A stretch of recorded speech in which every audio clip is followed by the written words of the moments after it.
सबसे पहले हम एक भावना करते हैं जिसके माध्यम से हमारे कष्ट दूर तो होंगे ही, उसके साथ साथ सबके कष्ट दूर हों। इस भावना से हम छोटा सा प्रतिक्रमण भी मान सकते, उसको योग भी मान सकते हैं। तो सभी लोग हाथ जोड़ें भगवान के सामने। हे भगवान, मुझसे मन वचन काय से, कृत कार्य अनुमोदना से, समरंभ समारंभ आरंभ से, क्रोध मान माया लोभ से, प्रमाद इत्यादि विभावों द्वारा पूर्व भव में, इस भव में अरहंत ग्रंथ संत की अवनय हुई हो, व्रतों में अतिक्रम व्यतिक्रम अतिचार अनाचार का दोष लगा हो, एक इंद्रिय से लेकर पंचेंद्रिय तक के किसी भी जीव की हिंसा हुई हो, विराधना हुई हो, दिन एवं रात्रि में जो भी दोष लगे हों, मैं उनका पश्चाताप करता हूँ। मैं अंदर ही अंदर जल रहा हूँ, सब जीवों से क्षमा मांगता हूँ, सब जीवों को क्षमा करता हूँ। ओम नमः, सबसे क्षमा, सबको क्षमा, सुखी रहें सभी आत्मा, सभी बने परमात्मा, मेरे सभी दोष मिथ्या हों, मैं सबको क्षमा करता हूँ, सभी जी मुझे क्षमा करें।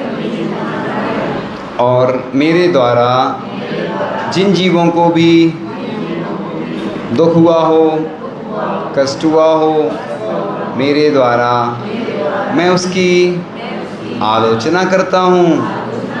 प्रभु और ग्रंथ और गुरु को साक्षी मानकर मैं संकल्प लेता हूँ कि मैं ऐसी गलती फिर नहीं करूँगा। हे भगवान, जब भी मेरे अंदर बुरे विचार आएं तो बस मैं समता का पालन करूं। अब बस सुनना है सिर्फ, है ना, बोलना नहीं है। इस प्रकार से अपन प्रतिदिन अगर ये इस प्रकार से भावना करते हैं तो इससे पॉजिटिव एनर्जी आती है, हमारे शरीर के रोग ठीक हो जाते हैं। रोग क्यों होते हैं? क्योंकि हमारे मन में बहुत सारे विचार चलते रहते हैं, हम द्वेष भावना करते रहते हैं, बुरा सोचते रहते हैं, इसलिए उससे नेगेटिव एनर्जी आती है। और शांति धारा जैसे हम करते हैं ना, तो शांति धारा के माध्यम से वो पॉजिटिव एनर्जी आती है और विश्व शांति के लिए विश्व में जितने प्राणी हैं सबके रोग ठीक हों, सबके कष्ट दूर हों। जैन दर्शन भाव प्रधान है। अपन भाव से हिंसा भी कर सकते हो, भाव से पुण्य का बंध भी कर सकते। इसलिए अपन सब प्राणियों के प्रति, एक जैन धर्म ही है जो सब प्राणियों के प्रति सोचता है, परोपकार की भावना रखता है। अब लोगों के मन में एक प्रश्न आता है कि हम तो सबके साथ अच्छा सोचते, हमारे साथ बुरा होता है। ये पूरी दुनिया का प्रश्न है, चूँकि हमारे प्रवचन सब लोग सोचते, देश विदेश के लोग, तो सबके मन में एक प्रश्न आता है कि हम तो सबके साथ अच्छा करते हैं। ऐसा नहीं, आपके साथ नहीं, चाहे साधु संत भी हों उनके साथ भी ऐसे ही होता है। आप नहीं सोचना कि उनके कर्म का उदय सबके साथ रहता है, इसलिए कर्म का उदय तो रहेगा, चाहे आप अच्छा करो चाहे बुरा करो। राम और रावण थे, और विभीषण जो था ना, विभीषण, ऐसा कार्तिकेय परीक्षा में गाथा आती ना कि शत्रु भी हुई मित्रो, शत्रु भी मित्र हो जाता है।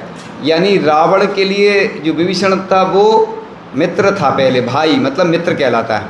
अब राम के लिए वो क्या था? शत्रु। पहले शत्रु था कि नहीं? अब राम के पास चला गया तो क्या हो गया? मित्र। और रावण के लिए क्या हो गया? अब देखो, वही भाई वही पत्नी, तलाक हो जाती है, कई बार ऐसी स्थितियाँ आती, पूरे देश विदेश में ऐसी घटनाएं घट रही हैं, शादी होते देर नहीं लगती। तो अपन को एक बहुत अच्छा सूत्र है, आचार्य कुंद स्वामी ने लिखा है कि समसत्तु बंधु वग्गो समसुय दुखो पसंसिणिंद समो समलोट कंचुणो पुण जीवित मरणे समो समड़ो। यानी शत्रु हो या मित्र हो, दोनों में समता रखना। मुनिराज सामयिक करते 3 बार, लेकिन सामयिक 24 घंटे चलती है, 24 घंटे कैसे चलती है, आहार भी ले रहे तो समता रखना है। अब ये बात ज़रूर है कि कभी कभी समता नहीं रह पाती है, कई बार विपरीत स्थितियाँ बन जाती हैं, तो वो बात अलग है। इसलिए हम लोग बचते हैं निमित्तों से। क्यों बचते हैं? क्योंकि निमित्त तो 24 घंटे मिलेंगे। तीली रहती ना माचिस की, उसमें आग रहती कि नहीं, लेकिन जब उसको जब तक जलाओगे नहीं तब तक वो नहीं जलती। आग तो है, पटाखा रहता बारूद, उसमें क्या रहता है? बारूद, उसका नाम ही है बारूद। और तुमने थोड़ा सा उसको ऐसे क्रोध की उत्पत्ति होती थी, निमित्तों से बचना चाहिए। इसलिए आचार्य पूज्यपाद स्वामी ने भी लिखा है, विद्या भेषज मंत्र तो ही हवनई। शांति भक्ति में आचार्य पूज्यपाद स्वामी लिखते हैं कि विद्याएं भी काम करती, औषधि भी काम करती, मंत्र भी काम करते, जल भी करते। इसलिए औषधि तब तक काम नहीं करती जब तक आपका साता कर्म का उदय नहीं आएगा। तो पुण्य से ही औषधि काम करती है। औषधि में ताकत नहीं है, ताकत आती है निमित्त मिलता है, आप ग्रहण करते हैं। जैसा वैद्य ने बताया है, एक मुझे उदाहरण याद आ गया। एक ब्रह्मचारिणी का स्वास्थ्य ठीक नहीं था, तो आचार्य ऋषि ने बताया ये औषधि ले लेना नहा के। अब वो ब्रह्मचारिणी आई, उसने वैसे कर लिया, आचार्य ऋषि ने जैसा बोला कर लिया, उसका रोग ठीक नहीं हुआ। तो फिर आचार्य ऋषि से फिर पूछा कि आचार्य ऋषि आपने जो दवाई बताई थी हमने ले ली, कैसे ली? आपने कहा था नहा के ले लेना। आचार्य ऋषि ने कहा ये नहीं बोला था, वो नहा की पत्ती होती है कोई औषधि, उसका नाम है नहा के। तो एक सही होता है ना कि कोई दवाई रहती हींग की डिब्बी में रखी हो मान लो, तो उसका असर हींग का आ जाता है। औषधि के साथ इसलिए मात्रा लिखी होती है। आचार्य ऋषि बोलते थे ना, मात्रा हो मासी। मासी का मतलब माँ, मौसी। मौसी को मतलब आचार्य ऋषि ने माँ के समान होती मौसी, तो मासी मतलब उसी का। तो कई जगह मासी भी बोलते हैं, हम शायद राजस्थान में थे उधर मासी इस टाइप से, तो मासी। तो मतलब आचार्य ऋषि यही बोलते थे कि मात्रा कैसी होना चाहिए औषधि की, उसी के। तो आज पूरे दुनिया के लोग परेशान रहते हैं, बीमारियां सबको हैं। इसलिए मैं हमेशा प्रवचन में एक प्रेरणा देता हूँ कि अपन को औषधि दान करते रहना चाहिए। दान करने से क्या होता है? पुण्य बढ़ता है। लोग सोचते कुछ नहीं होता है, ऐसा नहीं है। आचार्य ऋषि ने इसलिए भाग्योदय और पूर्णायु और शांतिधारा दुग्ध योजना में भी औषधि बनती हैं। 3 स्थान ऐसे हैं आचार्य ऋषि ने पूरे देश विदेश सबकी भैयावृत्ति की। और उधर जो घी होता है वो औषधि के समान है। लोग कहते हैं ना वो महंगा है, लेकिन वो उनकी कॉस्ट भी उतनी आती है, क्योंकि वो बहुत प्रोसेस उसकी जो है ना वो अलग है। तो वो औषधि का काम करता है। गाय का घी बहुत पावरफुल होता है।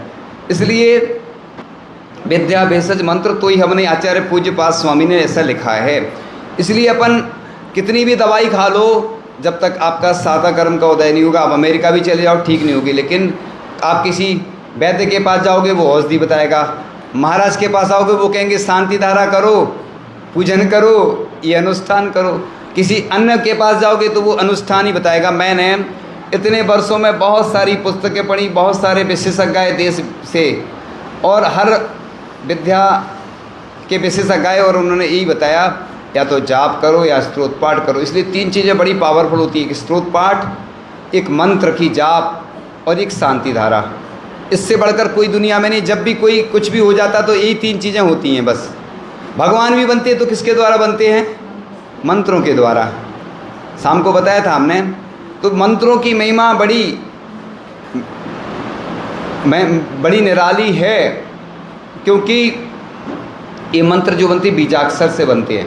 इसलिए शांति धारा जो की जाती है वो बीजाक्षर के द्वारा शांति धारा होती है। तो वो उस प्रतिमा के ऊपर जब वो जल गिराया जाता ना, गिराया नहीं मतलब यानी धारा जो जाती है ना, तो कहते हैं ना कि स्वाति नक्षत्र में वही बूंद नीम में जाती है तो कैसी हो जाती है?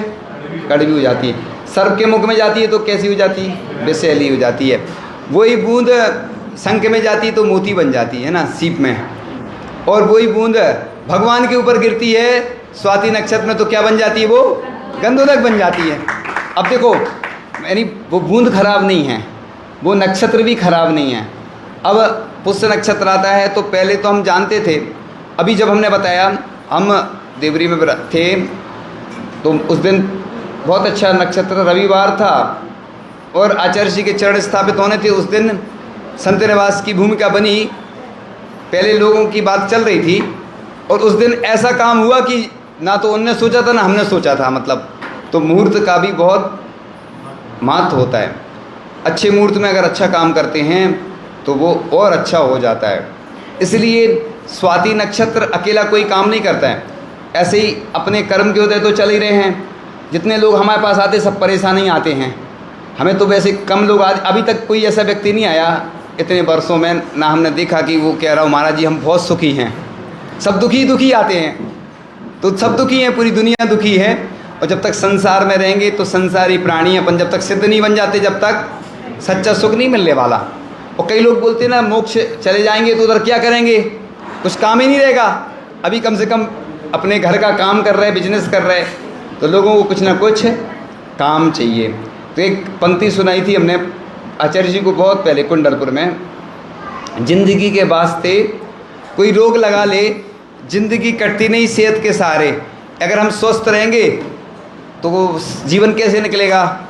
तो बुजुर्ग रहते घर में, अब टाइम पास नहीं होता तो अखबार पलटते रहते, कुछ पढ़ते रहते, कुछ करते रहते। और युवा रहते तो काम में लगे रहते। अब बुजुर्ग हो गए, रिटायर्ड सरकार भी कर देती है। तो अब क्या करना चाहिए, कोई घर से निकाले तुम्हें पहले ही निकल जाओ इज्जत के साथ। जैसे हम लोग निकल जाते ना, दीक्षा ले लेते, इज्जत के साथ जाते हैं, अच्छे से। शादी होती ना लड़की की तो अच्छे से विदा करते ना, ऐसे ही रिटायरमेंट हो जाए ना तो घर से निकल जाओ, अच्छे आश्रम में रहो, साधना करो, साधु संतों के सानिध्य में रहो। क्योंकि अब घर वाले तुम्हारी इज्जत नहीं करेंगे, पहले से ही इज्जत के साथ साधना करो, प्रतिमा लो। इसलिए ये मंदिर आदि जो बनाए जाते हैं ना, मंदिर क्यों बनाए जाते कि घर में जाएंगे ना तो वो किलकिल होती है ना, और भगवान के चरणों में आते हैं, बहुत शांति की प्राप्ति होती है। इसलिए ये मंदिर जो बनाए जा रहे हैं, आज मंदिर बन जाएंगे, लोग ऊपर चले जाएंगे कई लोग, है ना, लेकिन जो हमारी युवा पीढ़ी आगे आएगी वो कैसे धर्म से जुड़ेगी। इसलिए ये अच्छा है पूरे देश के लिए। मैं एक संदेश देना चाहूँ, विदेश में भी लोग प्रतिमा का पालन करते। एक सिंगापुर में है एक व्यक्ति, तो हमने कई बार उल्लेख किया। इसलिए बेंगलोर में, पुणे आदि में भी लोग धर्म करते हैं अच्छे से, और विदेश में रह के भी अभिषेक शांति तरह पूजन करते हैं। और कई लोग आलसी होते हैं ना, जो वो 12 बजे मंदिर आएंगे, टाइम ही नहीं उनके पास, देर में उठते हैं। तो क्या होता है ना, उन लोगों से सीखो जो विदेश में रह रहे हैं, जो बेंगलोर, पुणे, हैदराबाद, है ना, और बड़े बड़े शहरों में रह रहे हैं और फिर भी अभिषेक पूजन की क्रियाएं कर रहे हैं, बड़े सौभाग्यशाली हैं। इसलिए मैं ऐसे व्यक्तियों को प्रशंसा जरूर करता हूँ, क्योंकि मैं महावीर भगवान का ब्रांड एम्बेसडर हूँ। मैं अपन को किसी को प्रचार नहीं करवाना किसी, मैं खुद भगवान का प्रचार करता हूँ। आप लोग सोचते हैं कि हमारी दुकान का प्रचार हो, तो काम अच्छा करो तो अपने आप वीर भगवान का प्रचार हो जाता है ना। क्योंकि वीर भगवान क्या कहते हैं कि तुम हम जैसे बनो, जब तक नहीं बन पा रहे हो तो धीरे धीरे साधना करते रहो। तो इस प्रकार से आप लोग अभी से ऐसी भावना भाव कि मेरे मंदिर के भाग जब खुले जाएंगे प्रभु आएंगे, है ना। आज से ही ऐसी भावना करो कि बस अब पंचकल्याण होने वाला है। बस अभी से सपने देखो, तुम सपने देखना पड़ते ना, पहले से माता देखती ना 16 सपने, ऐसे हम भी सपने देखते, जब भी तो सच होंगे ना। सपने कब, जब तक नहीं देखोगे ना आप स्टूडेंट हो चाहे आप बिजनेसमैन हो, तो टारगेट बनाना पड़ता है। जब तक टारगेट नहीं बनाओगे तो क्या नहीं होगा, वो काम नहीं होगा। इसलिए आज से ही हमें तैयारी करना है, काय की पंचकल्याण की, क्योंकि कई लोग चले जाएंगे बीच में ही, देख नहीं पाएंगे पंचकल्याण। हमारी तो भावना है कि जितने लोग, जिनने भी मंदिर में जो भी योगदान दिया है, योगदान समझ गए, योगदान दिया है, वो किसी भी रूप में वो पंचकल्याण करवा के ही जाएं। क्योंकि देखो आचार्य ऋषि चले गए हमारे बीच से, कई उनके सपने थे वो नहीं हो पाए और बोल के चले गए। वो अस्त हो रहे ज्ञान सूर्य ने, अस्त हो रहे विद्या सूर्य ने, सोचा था एक दिन की शाम, मेरे ढल जाने के बाद कौन करेगा मेरा काम। तो ऐसे ही आचार्य ऋषि भी चले गए। एक पंक्ति और याद आ गई मुझे, अपने आप याद आ जाती ना, अगर हम भी चले जाएं तो आंसू क्या बहाना है, चलो चिड़िया हुआ पूरा यहाँ का बदाना है। पुरानी हो गई बस्ती, पुराना सियाना है, जहाँ ताला लगाते थे वो दरवाजा पुराना है। जिस प्रकार से प्रभु भावों से ही उस मंदिर का निर्माण होता है, तो जिस घड़ी जिस पल की प्रतीक्षा थी, जिस महोत्सव का हमने स्वप्न देखा है, वह घड़ी आज हमारे द्वार खटखट आ रही। उस घड़ी उस पल के लिए हम आतुर हैं। इसलिए आज से ही हम भावना बनाएंगे, तभी वो पंचकर्णक संपन्न होगा। क्योंकि लोगों को लगता है कि तुरंत हो जाते पंचकर्णक, तो हो जाते। हमने बहुत सारे पंचकर्णक कराए हैं, अनुभव है, लेकिन भावना जब तक नहीं बनाओगे तो होती नहीं है। इस प्रकार से समर्पण, सम्यक दर्शन, तो तीर्थंकर भगवान के पंचकर्णक की जो 5 विशिष्ट अवस्थाएं होती, जिन्हें सौधर्मेंद्र ने महामहोत्सव के रूप में संपन्न किया था, उन्हीं को आह्लादित भाव से हम ऐसे संपन्न करते हैं। तो इस प्रकार से यह जो महोत्सव संपन्न होना है, आगे से अभी से ही अपन जब भूमिका बनाएंगे, भावना बनाएंगे, तो मंदिर तो शिखर तक पहुंच चुका है। शून्य से शिखर की यात्रा हो गई। पहले शून्य था और अब शिखर तक पहुंच गया मंदिर। तो मंदिर तो बन ही गया, अब तो बस थोड़ा सा ही बचा है काम। लोग सोचते कैसे होगा। आज से ही अपन विशुद्धि बढ़ाएंगे, अच्छी भावना बनाएंगे, निश्चित रूप से वह मंदिर ऐसा बनेगा कि पूरे देश विदेश से लोग देखने आएंगे। क्योंकि अच्छी चीज़ बनाओ। आजकल मॉल का ज़माना है ना, मॉल खोलते ना, शोरूम खोलते, अच्छा तो लोग ग्राहक आते। ऐसे ही अच्छी भावना बनाई। पहले हर मंदिर में जब बनता है तो विघ्न बाधाएँ आती हैं। लोग कहते ऐसा नहीं वैसा होना चाहिए, क्योंकि कहते ना 100 लोगों से सलाह मांगो तो सहयोग एक से मिलता है ना, और एक से सहयोग मांगो तो नहीं, कोई तैयार नहीं रहेगा। मतलब सलाह तो 100 लोग देंगे, सहयोग एक देगा, और सहयोग 100 से मांगो तो एक व्यक्ति देगा। उल्टा है मतलब ज़माना। इसलिए आपने बहुत अच्छा प्रयास किया और अब तो मंदिर बन ही चुका है। क्योंकि शिखर सबसे महत्वपूर्ण होता है। शून्य से शिखर किया तो शिखर बन गया, मतलब मंदिर बन ही गया। अब लोगों को लग रहा है कैसे होगा, तो जल्दी काम करना है। टारगेट आज से ही बनाना है बस, कि हमें 3 चतुर्मास के बाद पंचकर्णक करना ही है। फिर जब हो वो बात अलग है। टारगेट तो बनाओ, भावना बनाओगे तो हो जाएगा। भले ही कितना समय लग जाए, लेकिन जल्दी ही करना है। क्योंकि हमारी तो भावना जो हमने बताई ना, कि जितने लोग जिनने योगदान दिया है, सबकी भावना रहती कि हमें पंचकर्णक देखने मिले, है ना। तो पहले सन 2000 में एक पंचकर्णक महोत्सव हुआ था, फिर 2019 में हुआ था, और अब फिर पंचकर्णक संपन्न होगा। इसके पहले कब हुए थे हमें नहीं मालूम, लेकिन कई ऐसे नगर भी हैं जहाँ पंचकर्णक आज तक संपन्न नहीं हुए। सबकी भावना रहती है। तो इन्हीं भावनाओं के साथ परम पूज्य आचार्य भगवान गुरुदेव शिक्षण विद्यासागर जी महामुनिराज की, परम पूज्य आचार्य श्री समय सागर जी महामुनिराज की 3 कमनाओं पर मुनिराजों की, और